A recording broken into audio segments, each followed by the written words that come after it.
துல்ஹஜ் மாதத்துடைய முதல் 10 நாட்களில் சிறப்புகள். கண்ணியத்துக்குரியவர்களே, அல்லாஹ் ரப்புல் ஆலமீன் இந்த சமூகத்திற்கு செய்த மிகப்பெரிய அருள் என்னவென்றால், அல்லாஹ் ரப்புல் ஆலமீன் நன்மையான மாதங்களையும் நன்மையான நாட்களையும் நன்மைகளை அதிகப்படுத்தி தரக்கூடிய விஷயங்களையும் தீமைகளை அழிக்கக்கூடிய காரியங்களையும் அல்லாஹ் இந்த சமூகத்துடைய வாழ்நாளை அல்லாஹ் சுருக்கி இருந்தாலும் அந்த வாழ்நாளுக்குள் அல்லாஹ் அதிகப்படுத்தி தருகின்றான். ரமதான் முடிந்தால் அடுத்த நன்மைகள், அந்த மாதம் முடிந்தால் அடுத்த நன்மைகள் என்று அல்லாஹ் ரப்புல் ஆலமீன் ஒவ்வொரு மாதமும் சில நாட்களை அல்லாஹ் கணக்கிட்டு அந்த நாட்களில் அல்லாஹ் ரப்புல் ஆலமீன் அருள் செய்து மூமின்களுடைய ஈடேற்றத்திற்கு அல்லாஹ் ரப்புல் ஆலமீன் உதவி செய்கின்றான். கண்ணியத்துக்குரியவர்களே, அந்த அடிப்படையில் ரமதானுடைய மாதத்திற்கு பிறகு அல்லாஹ்விடத்திலே மிக கண்ணியமான, அல்லாஹ்விடத்திலே மிக சிறப்பு பெற்ற நாட்களை இன்ஷா அல்லாஹ் நாம் அடையப் போகின்றோம். அந்த நாட்கள் தான் துல்ஹஜ் மாதத்துடைய முதல் 10 நாட்கள். அல்லாஹ் ரப்புல் ஆலமீன் அவனுடைய புத்தகம் அல் குர்ஆனிலே சூரா ஹஜ்ஜுடைய 28வது வசனத்திலே ஹஜ்ஜை பற்றி இப்ராஹிம் அலைஹிஸ்ஸலாம் அவர்களை அறிவிக்க சொல்லுகின்றான். அப்போது அல்லாஹ் ரப்புல் ஆலமீன் ஹஜ்ஜுக்கு வருபவர்கள் செய்யக்கூடிய காரியத்தை பற்றி சொல்லும் பொழுது வயத்குரு ஸ்மல்லாஹி ஃபி அய்யாமின் மஅலூமாத், கணக்கிடப்பட்ட அந்த நாட்களில் அவர்கள் அல்லாஹ்வை புகழ்வார்கள். இமாம் இப்னு அப்பாஸ் ரலியல்லாஹு அன்ஹுமா கணக்கிடப்பட்ட நாட்களில் அல்லாஹ்வை புகழ்வார்கள் என்று அல்லாஹ் கூறுகிறானே, அந்த கணக்கிடப்பட்ட நாட்கள் எதுவென்றால் அய்யாமுல் அஷ்ர் அல் அவாயில் மின் துல்ஹிஜ்ஜா, துல்ஹஜ் மாதத்துடைய முதல் 10 நாளைத்தான் அல்லாஹ் இங்கே குறிப்பிடுகிறான் என்று இப்னு அப்பாஸ் ரலியல்லாஹு அன்ஹுமா அவர்கள் சொன்னார்கள். அல்லாஹ் ரப்புல் ஆலமீன் சூரத்துல் ஃபஜ்ரை ஆரம்பம் செய்கிறார். வல் ஃபஜ்ர் வலயாலின் அஷ்ர், அந்த 10 நாட்கள் என்று அல்லாஹ் ரப்புல் ஆலமீன் சத்தியம் செய்கிறானே, அது என்னவென்று முஃபஸ்ஸிர்கள் எல்லோரும் விளக்கம் சொல்லும் பொழுது அந்த நாள் துல்ஹஜ் மாதத்துடைய முதல் 10 நாள் என்று பெரும்பான்மையான அறிஞர்கள் விளக்கம் சொல்கிறார்கள். இந்த துல்ஹஜ் மாதத்துடைய முதல் 10 நாளுடைய சிறப்பை புரிவதற்கு அல்லாஹ்வுடைய தூதருடைய இந்த ஒரு ஹதீஸை அறிந்தாலே போதும், எமக்கு அது போதுமானது. புகாரி ரஹிமஹுல்லாஹ், அபூ தாவூத், திர்மிதி போன்ற கிரந்தங்கள் எல்லாம் பதிவு செய்யப்படுகிறது. இப்னு அப்பாஸ் ரலியல்லாஹு அன்ஹு அவர்கள் கூறுவதாக, அல்லாஹ்வுடைய தூதர் ஸல்லல்லாஹு அலைஹி வஸல்லம் சொன்னார்கள், மா மின் அய்யாமின் அல் அமலு ஸாலிஹு ஃபீஹா அஹப்பு இலல்லாஹ் மின் ஹாதிஹில் அய்யாம், யானி அய்யாம் அல் அஷ்ர். அல்லாஹு அக்பர். அல்லாஹ்விடத்திலே நல்ல அமல்கள் செய்வதற்கு மிக விருப்பமான நாட்கள் இந்த அய்யாமுல் அஷ்ர், துல்ஹஜ் மாதத்துடைய முதல் 10 நாட்களை போன்று வேறு எந்த நாளும் கிடையாது. ரமதானுடைய இறுதி இரவுகள் அல்லாஹ்விடத்திலே மிக உயர்ந்தது.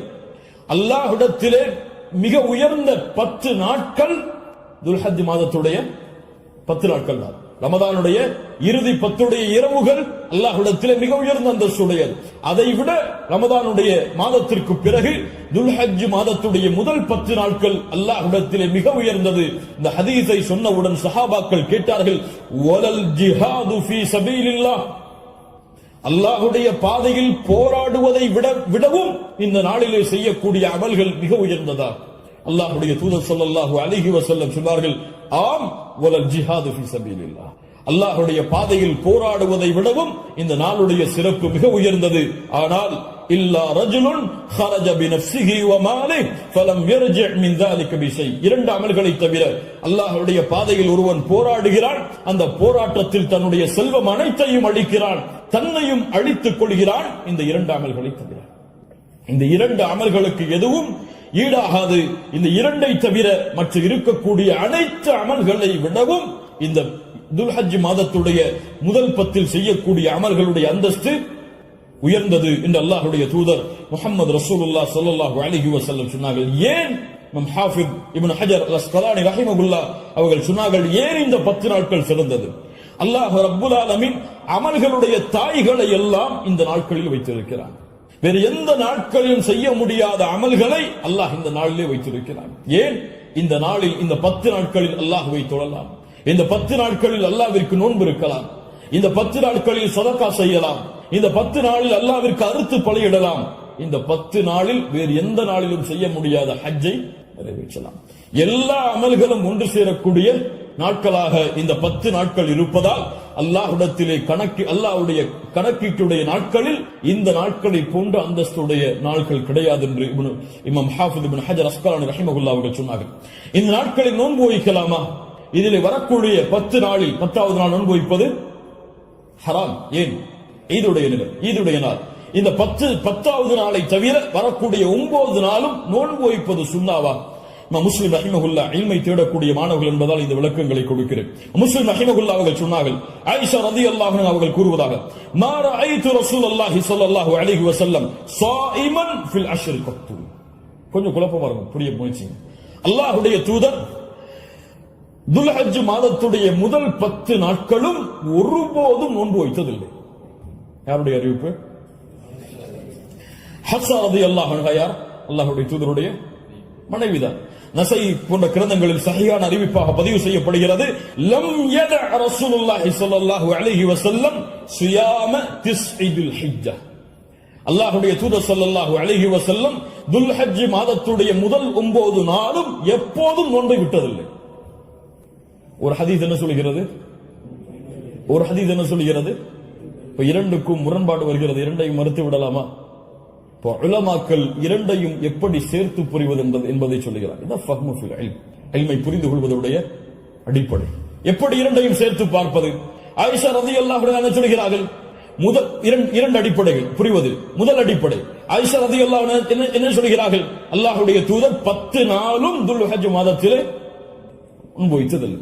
ஏன் 10 நாளும் ஒருவரால் நோன்பு வைக்க முடியாது? ஏன்? 10ஆவது நாளில் ஈத் வருகிறது.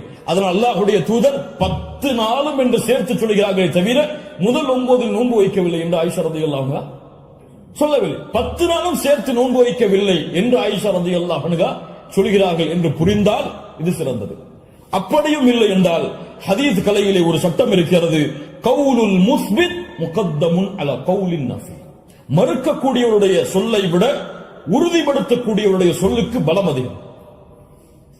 மறுப்பவர் மறதியில் மறுக்கலாம், ஆனால் உறுதிப்படுத்துபவர் மறதியிலோ அல்லது இட்டுக்கட்டப்பட்ட நிலையிலோ உறுதிப்படுத்த மாட்டார். ஒன்று பார்க்காமல் இருக்கலாம், அல்லாஹ்வுடைய தூதருடைய வாழ்வில் அவர்கள் அதை பார்க்காமல் இருக்கலாம். அந்த நாளில் அல்லாஹ்வுடைய தூதர் ஆயிஷா ரலியல்லாஹு அன்ஹாவோடு இல்லாமல் இருந்திருக்கலாம்.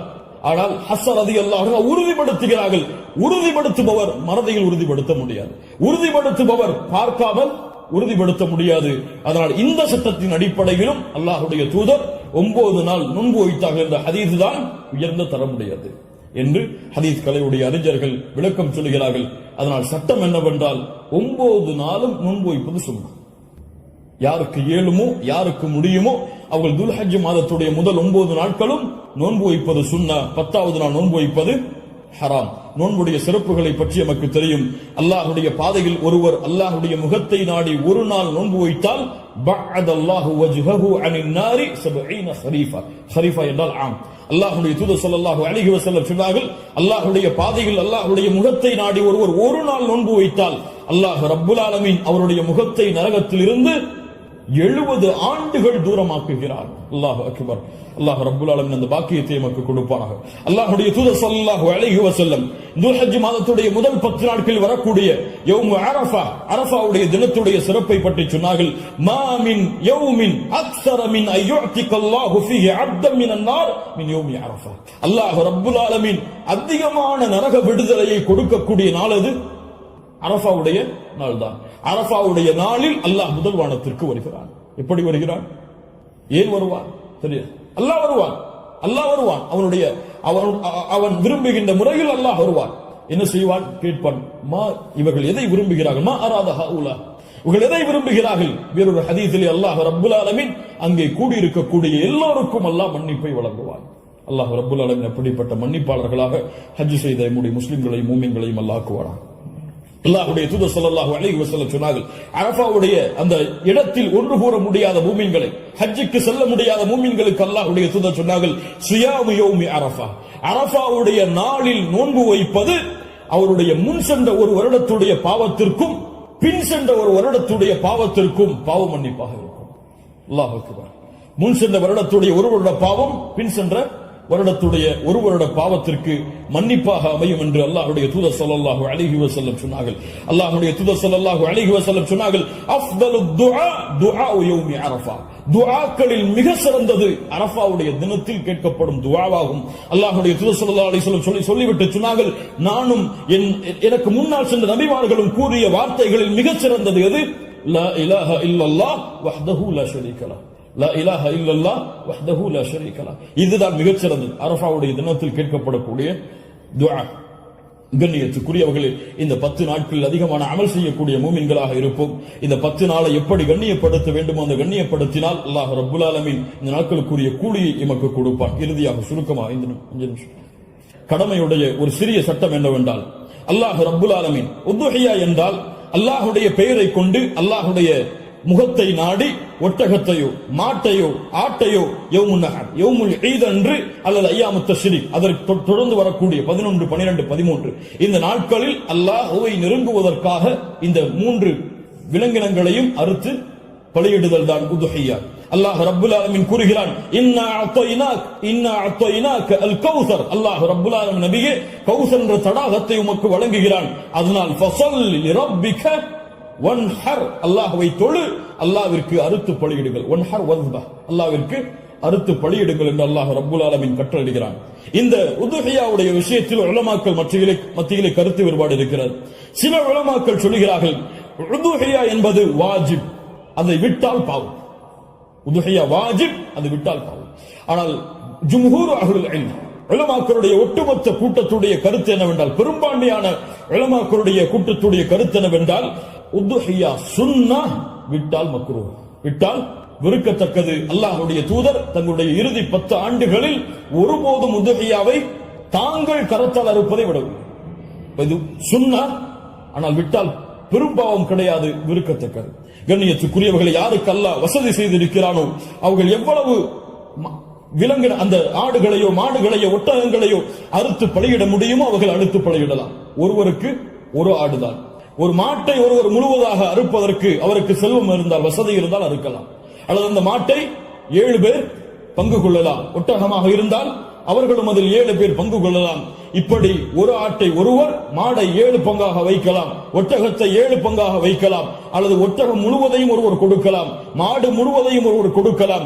2 ஆடுகள் 3 ஆடுகள் என்று ஏழைகளுடைய கஷ்டங்களை நீக்க அல்லாஹ்வுடைய முகத்தை நாடுபவர்கள் எவ்வளவு அல்லாஹ் அவர்களுக்கு செல்வத்தை விசாலப்படுத்தி இருக்கிறாரோ அவ்வளவு அவர்களும் விசாலப்படுத்தலாம். அந்த விலங்கினங்களுடைய சட்டம் என்ன? ஆடாக இருந்தால் 1 வருடம் பூர்த்தியாக இருக்க வேண்டும், 2வது வருடத்தில் நுழைந்திருக்க வேண்டும். மாடாக இருந்தால் 2 வருடங்கள் பூர்த்தியாக இருக்க வேண்டும், 3வது வருடத்தில் அது நுழைந்திருக்க வேண்டும். ஒட்டகமாக இருந்தால் 5 வருடம் பூர்த்தியாக இருக்க வேண்டும், 6வது வருடத்தில் அது நுழைந்திருக்க வேண்டும். யாருக்கெல்லாம் ஒரு முழு குடும்பமாக ஒரே இடத்திலே ஒரே உணவை சாப்பிட்டு வசித்தால் அந்த முழு குடும்பத்திற்கும் ஒரு ஆடு போதுமானது, அல்லது முழு குடும்பத்திற்கும் ஒரு மாடு போதுமானது, அந்த முழு குடும்பத்திற்கும் ஒரு ஒட்டகம் போதுமானது. ஒரு குடும்பம் மொத்தமாக ஒரே இடத்திலே ஒரே உணவை சாப்பிட்டு இருந்தால், தனித்தனியாக வேறு வேறு உணவுகளை வைத்திருந்தால் அவர்கள் தனித்தனியாக உதுஹியாவை அவர்கள் கொடுக்க வேண்டும். கண்ணியத்துக்குரியவர்கள், இந்த முறையில் இந்த வணக்க வழிபாட்டை செய்வதற்கு அல்லாஹ் எமக்கு உதவி செய்வானாக. லை யனாலல்லாஹு லுஹுமுஹா வலா திமாஉஹா, இதனுடைய மாமிசங்களோ இரத்தங்களோ அல்லாஹ்வை சென்றடைவதல்ல. வலாக்கின் யனாலுஹு தக்வா மின்கும், உங்களுடைய உள்ளத்தில் இருக்கக்கூடிய தக்குவாதான் அல்லாஹ்விடத்தில் சென்றடைகிறது. கண்ணியத்துக்குரியவர்கள், நபி இப்ராஹிம் அலைஹிஸ்ஸலாம், இஸ்மாயில் அலைஹிஸ்ஸலாம் அவருடைய தியாகத்தை நினைவு கூறும் பொருட்டு இப்ராஹிம் அலைஹிஸ்ஸலாம் தன்னுடைய மகனை அல்லாஹ் அறுக்க கட்டளையிட்ட போது, நான் அறுக்க தயாராகிறேன் என்று இப்ராஹிம் அலைஹிஸ்ஸலாம் அல்லாஹ்விற்காக தன்னுடைய அல்லாஹ்வுடைய கட்டளையை ஏற்க துணிந்ததை போன்று, யா அல்லாஹ் நீ கூறினால் எதையும் செய்வதற்கு நான் தயார் என்ற தன்மையை வெளிப்படுத்துவதற்கு தான் இந்த யௌமுன் நஹர் யௌமுல் ஈதுடைய தினத்தில் ஆடுகளையோ மாடுகளையோ ஒட்டகங்களையோ அறுக்கக்கூடிய கட்டளை அல்லாஹ் கொடுத்திருக்கிறான். இது ஒரு சடங்காகவோ சம்பிரதாயமாகவோ இல்லாமல் அல்லாஹ்விற்காக செய்யப்படக்கூடிய வணக்க வழிபாடாக எண்ணி இன்று நியத்து வையுங்கள். அல்லாஹ் எனக்கு கொடுத்த செல்வத்தின் அடிப்படையில் இன்ஷா அல்லாஹ் இதை நான் விசாலப்படுத்துவேன். என்னால் எவ்வளவு முடியுமோ அவ்வளவு அல்லாஹ்வுடைய பாதையில் அறுத்து பலியிட்டு ஏழைகளுக்கும் நானும் அதிலிருந்து உண்பேன். கண்ணியத்துக்குரியவர்களை, சிறந்தது என்னவென்றால் நாம் வாழக்கூடிய இடங்களில் அறுத்து பலியிடுதல் தான் சிறந்தது. நாம் வாழாத ஊர்களில் அறுத்து பலியிடுதல் சிறந்தது கிடையாது, உலமாக்களுடைய குர்ஆன் சுன்னாவுடைய ஆதாரங்களின் அடிப்படையில். அதனால் நாம் அறுத்து முழுவதுமாக நாம எடுத்துக் கொள்ளலாம், அல்லது ஏழைகளுக்கு முழுவதுமாக கொடுக்கலாம், உறவினர்களுக்கு முழுவதுமாக கொடுக்கலாம். இதில் ஹதீஸ் அடிப்படையில் தெளிவான ஆதாரங்கள் எவ்வளவு பங்குகளை வைக்க வேண்டும் என்பதற்கு கிடையாது. ஆனால் 3 பங்காக வைத்து கொடுக்கப்பட வேண்டும் என்பது ஹதீஸ் கலையிலே ஹதீஸிலிருந்து இஜ்திஹாத் அதை ஆய்வு செய்து முடிவெடுத்த உலமாக்கள் இப்னு கையிம் போன்றவர்கள் 3 பங்காக அதை வைத்து பங்கிட வேண்டும் என்று விளக்கம் சொல்கிறார்கள். இன்ஷா அல்லாஹ் அதுவும் சிறந்ததுதான். ஒரு பங்கு எமக்கு, இன்னொரு பங்கு உறவினர்களுக்கு, இன்னொரு பங்கு ஏழைகளுக்கும் கொடுத்து உதவலாம். அல்லது பங்குகள் முழுவதுமாக ஏழைகளுக்கும் கொடுக்கலாம். அதிலிருந்து நாமும் முழுவதுமாக சாப்பிடலாம். இதில் எந்த தவறும் கிடையாது. அல்லாஹ் ரப்புல் ஆலமீன் இன்னும் விளக்கங்கள் உங்களுக்கு தேவை இருந்தால் உலமாக்களை அணுகி அதை கேட்டுக்கொள்ளுங்கள். அல்லாஹ் ரப்புல் ஆலமீன் இந்த இறுதி 10 நாட்களை கண்ணியப்படுத்தக்கூடிய இந்த இறுதி 10 நாட்களில் அதிகமான அமல்களை செய்து அல்லாஹ்வுடைய பொருத்தத்தை பெறக்கூடிய நன்மக்களாக அல்லாஹ் ரப்புல் ஆலமீன் என்னையும் உங்களையும் ஆக்கி அருள் புரிவானாக. அஸ்ஸலாமு அலைக்கும்.